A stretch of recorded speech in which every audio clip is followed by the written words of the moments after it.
some details to deal with between now and then, and of course Fox's board will have to meet and decide whether they want to accept that bid. They also are in continued conversations with our parent company Comcast over a very similar deal that would involve, as we've said so many times, the sale of the studio of the Nat Geo and FX networks, of Star, the ownership of Sky, the ownership of Hulu, and the regional sports networks.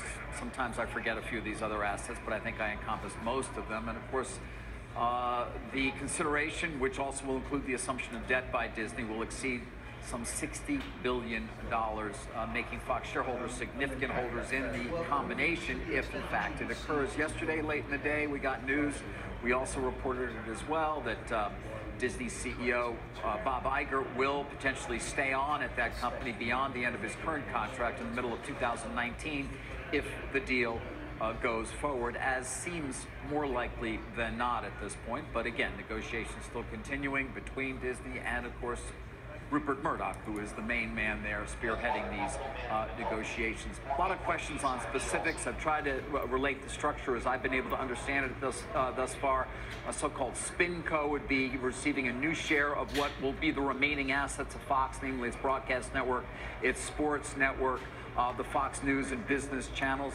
Those alone will produce EBITDA that could approach as much as $3 billion a year. So those who are out there trying to understand the relative valuations here and what that company would be worth, well, there's a number that you can potentially use to determine what an appropriate multiple is and an appropriate value. It also may have less debt on it, remember, because, of course, it will be offloading what appears to be a decent amount of debt with this deal itself.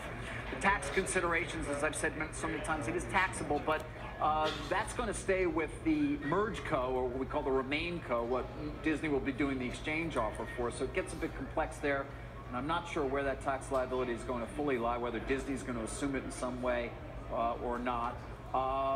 And the Sky deal is another one a lot of people have been asking me about. What will happen there? Well, as I've said, both Comcast and Disney have made it clear to Fox they would be interested in owning all of Sky. Fox currently has an offer to acquire the 61% of Sky it doesn't already own, but that may not get past British regulators. However, if this deal gets signed up, those British regulators will still be deciding on the fate of that deal, but perhaps will change their opinion if it's against Fox to in favor, because Disney would be the owner of Sky. So Disney would step into the deal, but not step into the current contract. If it were stopped, well, Disney could reconsider down the road whether it wants to also undertake a new exchange, or a new offer, I should say, for that 61%.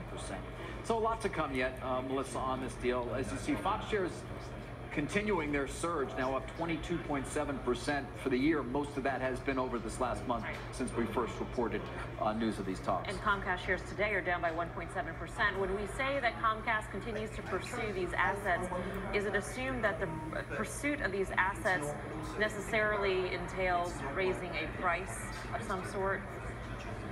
Raising a bid? I mean, raising the bid that already, obviously, if they want to keep somebody engaged, they've got to offer something. They do. Listen, from Fox's perspective, they're very happy in the idea that there are two bidders for this asset. If you're Comcast, you're making arguments to try to defeat any worries about antitrust that are there, and perhaps the most significant roadblock to why they're not a favored bidder.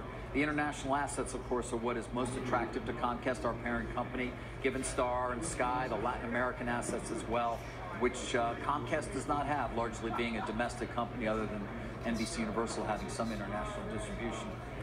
So that's where that lies, but you do try to argue as to why your currency would be better, the antitrust risk would be less. It doesn't appear that that argument has won the day.